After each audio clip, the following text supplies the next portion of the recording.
San Ignacio encabeza los ejercicios espirituales con la oración del alma de Cristo, una oración antigua, medieval, que ya aparece en varios códices del siglo XIV, a la que San Ignacio tenía una muy especial devoción.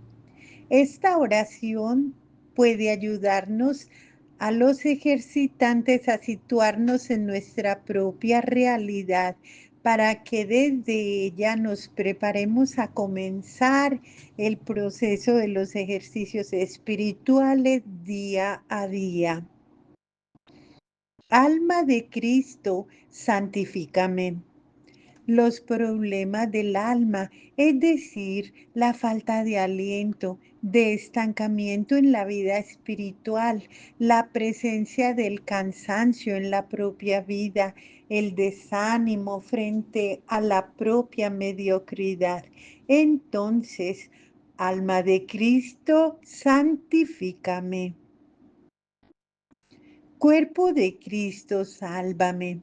Los problemas del cuerpo, cuando uno siente que el cuerpo es un estorbo y una dificultad, cuando se da la contradicción entre lo que se quiere y lo que se hace, entre los deseos y la realidad, cuando se comienza a constatar la falta de fuerza física y las correspondientes limitaciones.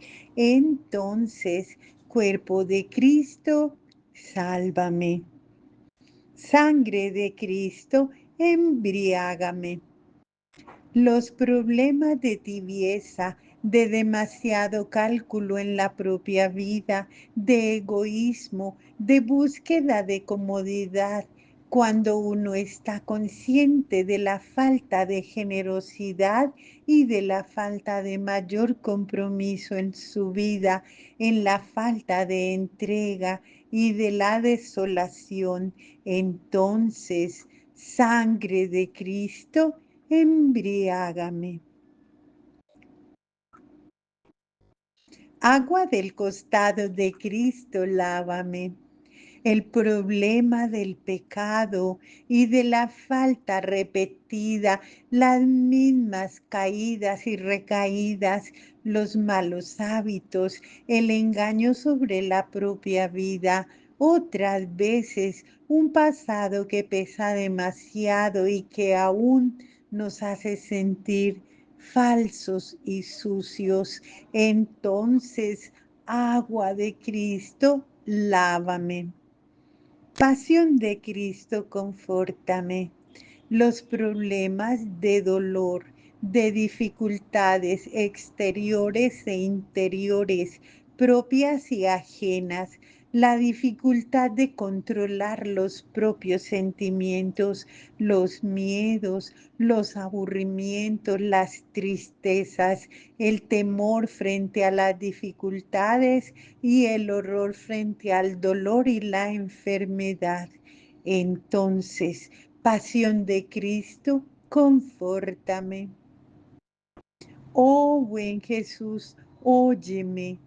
Los problemas de oración, es decir, cuando la misma oración se ha vuelto un problema porque la verdad es que no se cree del todo ni a fondo, o porque no se sabe rezar, o porque se siente que Jesús no escucha, o porque no se cree en la misericordia. Entonces, oh buen Jesús, óyeme. Dentro de tus llagas escóndeme. Los problemas de la superficialidad al darse cuenta que no se vive en profundidad, aún más que uno vive tal como es modelado por otros, que uno está demasiado condicionado, excesivamente esclavo de las circunstancias que lo rodean, que se vive sin coherencia y solo hacia afuera, sin profundidad y convicción, entonces dentro de tus llagas escóndeme. No permitas que me separe de ti.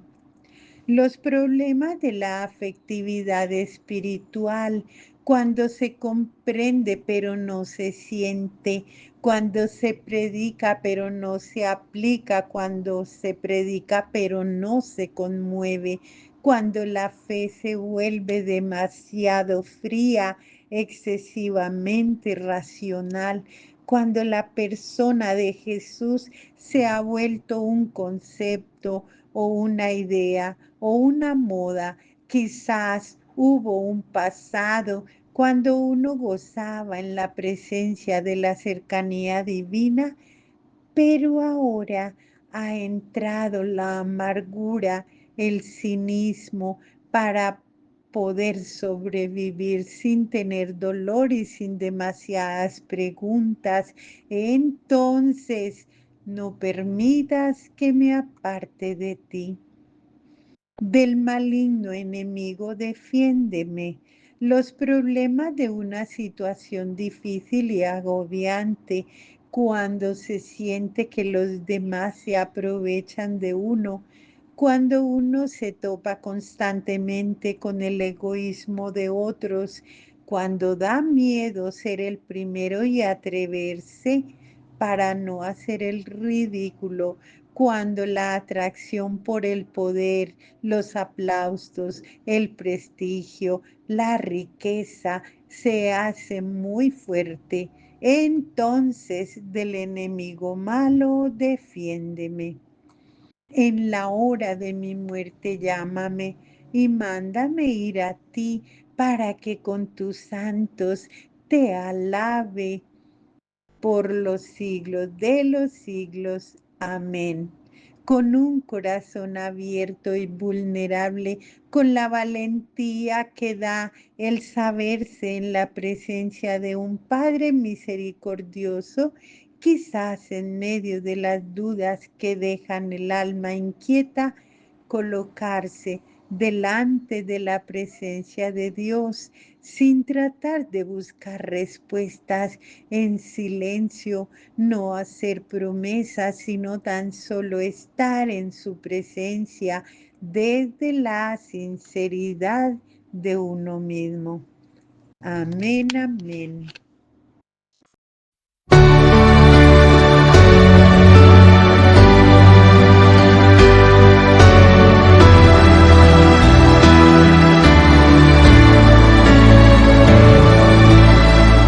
Alma de Cristo, santifícame. cuerpo de Cristo, Sálvame. sangre de Cristo, Embriágame. agua del costado de Cristo, Lávame. pasión de Cristo, Confórtame. oh buen Jesús, Óyeme. y dentro de tus llagas, Escóndeme. No permitas que me aparte de ti. del enemigo, Defiéndeme. en la hora de mi muerte, Llámame.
Semana 5.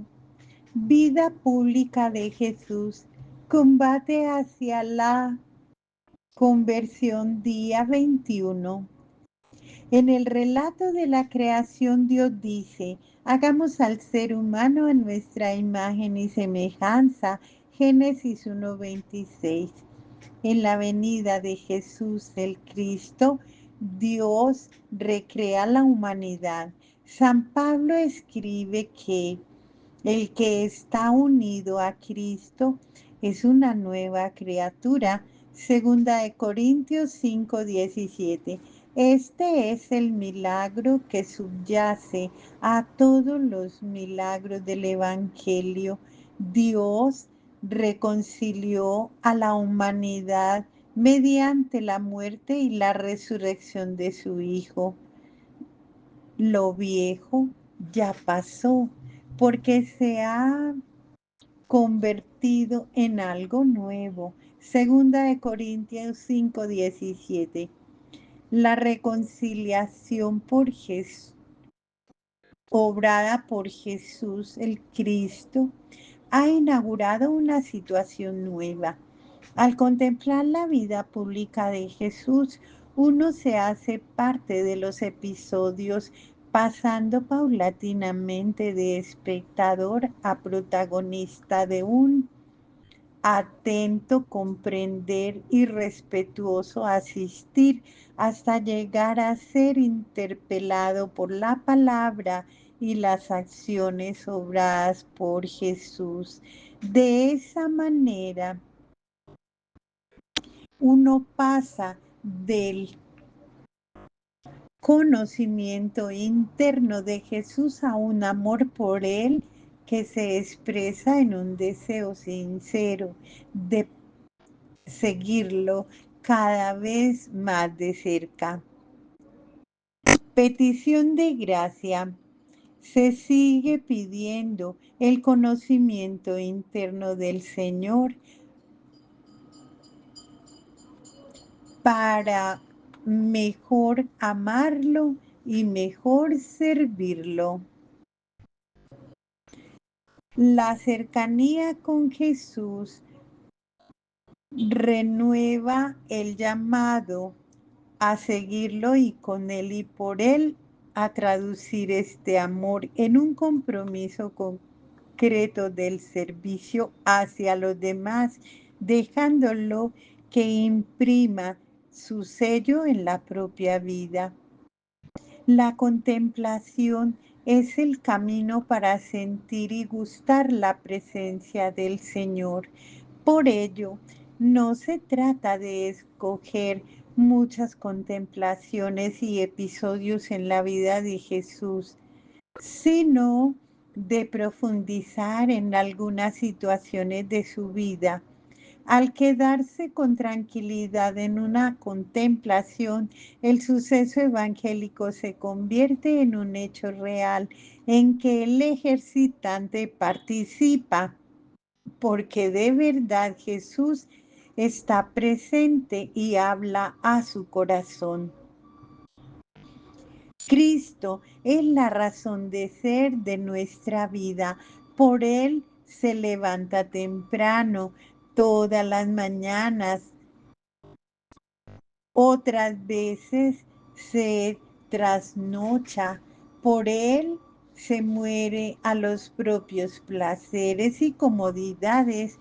Por Él se deja parte de la propia vida en cada misión encargada.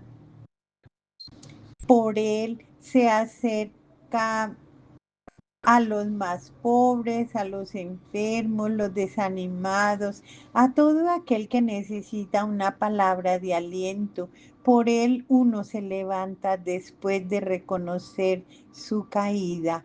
Por ello la relación con el Señor Jesús tiene que incluir la dimensión efectiva, abriéndose y exponiéndose a la experiencia del amor afectivo de Dios hacia uno, llegando a lo más íntimo del corazón. Un seguimiento de Jesús que no haya alcanzado los efectos probablemente será de corto alcance o se hace cada día más difícil mantener el entusiasmo si los propios afectos no entran en el seguimiento. Entonces aún no hay entrega de la persona completa.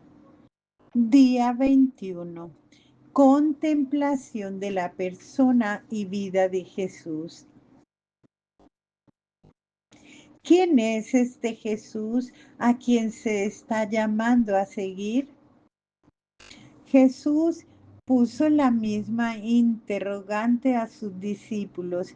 En primer lugar les preguntó, ¿quién dice la gente que soy yo?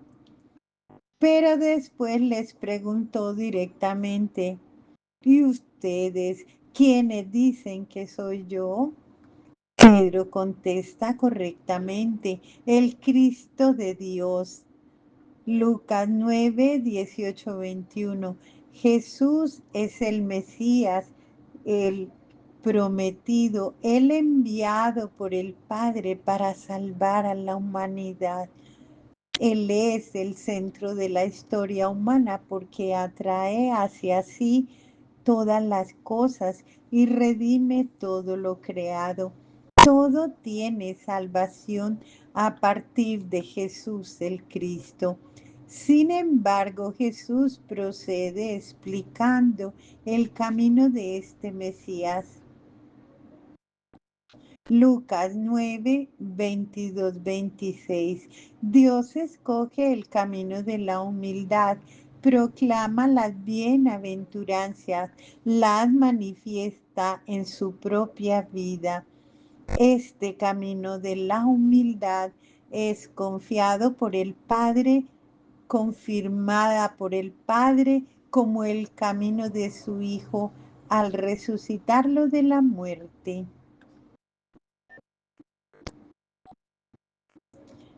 Es el único camino del Mesías y el único camino para la transfiguración filial de la persona humana. Efectivamente, Jesús proclama enseguida, si alguien quiere venir en pos de mí, niéguese a sí mismo, tome su cruz cada día y sígame, porque quien quiera salvar su vida la perderá, pero quien pierda su vida por este se salvará. Pues, ¿de qué le sirve al hombre haber ganado el mundo entero si él mismo se pierde o se arruina?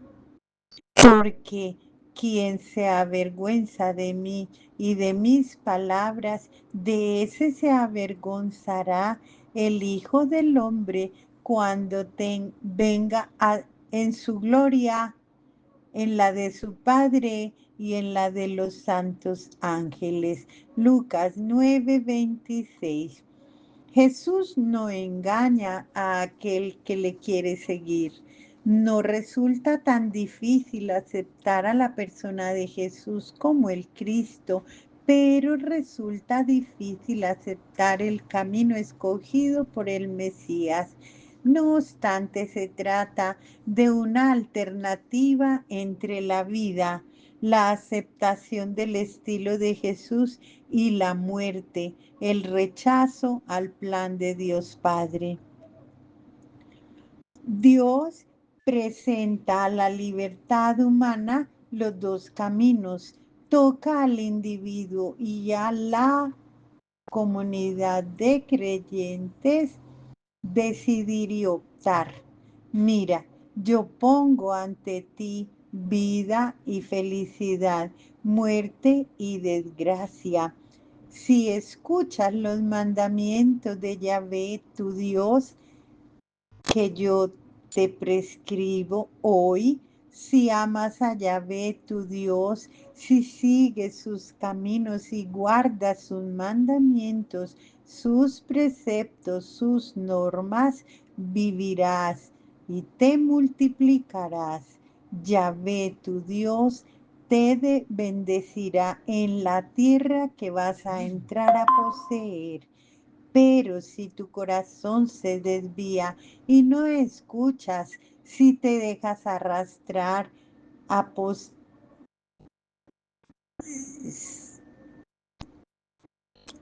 a postrarte ante otros dioses y a darles culto, yo les declaro hoy que perecerán sin remedio y que no vivirán muchos días en el suelo cuya posesión vas a entrar al pasar el Jordán. Deuteronomio 15:18.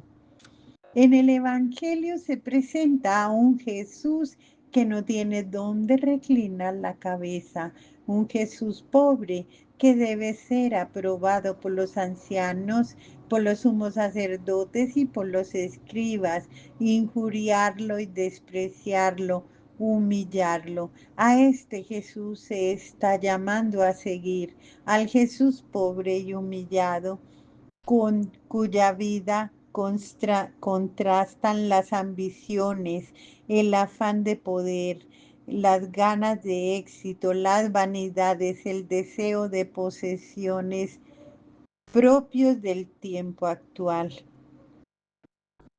La empresa de Jesús a la cual se está llamado implica asimilar el propio corazón a las opciones de Jesús, aquel de las bienaventuranzas del que ya va para Jerusalén hacia la cruz, el Jesús del misterio pascual. En el Evangelio queda muy claro cómo Jesús se esfuerza durante largo tiempo para hacer comprender a los apóstoles que este es el Mesías que guía hacia la vida, que este es el camino hacia el reino.